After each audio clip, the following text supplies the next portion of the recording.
As you know, the big news this week is Joe Biden announced that California Senator Kamala Harris, is his running mate. Let's bring back Jose Aristimuno, the former Deputy National Press Secretary for the Democratic Party. Jose, what took him so long? Look, there's not a particular hurry. You know, I think it's such a delicate and such a personal choice, Eric.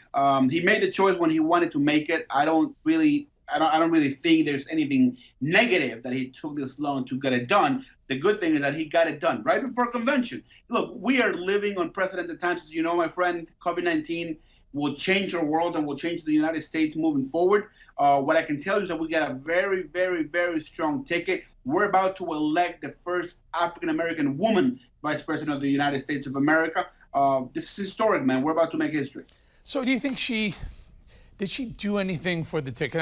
The reason why I'm saying is I actually like Kamala Harris. I've met her a couple of times. I think she's personable. I just don't think she brought anything to the ticket. I'll give you an example. Betting odds, the odds makers in Vegas, as soon as the announcement was made, Biden's chances plummeted. He was leading by a lot. He's leading by a lot less now. Good news for him is he's still leading, but she didn't give him the bump. Do you think she'll give him a bump?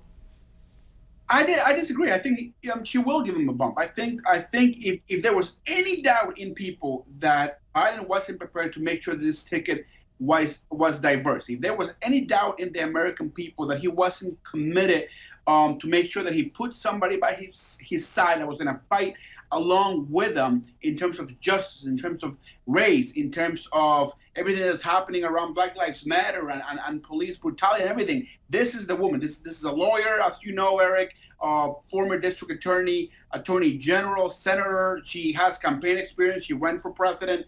And she's going to bring a diverse addition to the ticket. I think she's going to be phenomenal. I am very, very happy with the choice that Biden has made. You know, and one of the things that when you pick a running mate as a presidential candidate, you want to have someone who fills the gaps, the ones that you can't fill. But Joe Biden historically signed in 1994, co-sponsored the 1994 crime bill, which African Americans feel was biased against them.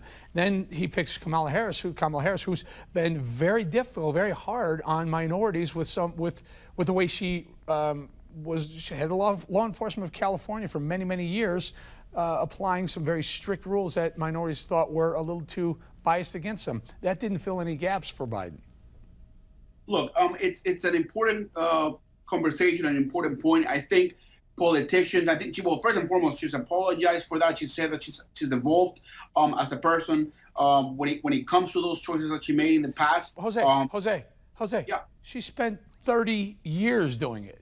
30 years as a prosecutor in California. Now you're going to go ahead and say, oh, yeah, those 30 years, just kidding. No, that was her job. That was her job at the time. That was her job, and she did what she had to do with the laws that were there in those, in that period of time, Eric. That's just the way life works. People are against something and then they're for it. And I'm not necessarily saying you're a flip-flopper. That's completely different. This is something that she's, first and foremost, she's admitted that some of those things were mistakes, and that she's evolved as a person, and so that's part of it. That's part of politics. And any politician that tells you I've never made a mistake, this is the way I am, they're lying. Those are the type of people you have to be careful. All right. Well, Jose Aristimuno, always good to have you. I think we're going to have you back for the DNC next week as well. Thank you, Jose. Thank you. And for the record, while we're on it, our open invitation to the Biden campaign stands. We would love nothing more to have him or Kamala Harris or a representative on our show next week during the DNC or any time for that matter. We've reached out for months and still haven't even had the respect by the guy who wants to be president. All you people out there watching in Sinclair land broadcast, we haven't even gotten an answer from the vice president. We'll do whatever it takes to get him on the show. Thank you.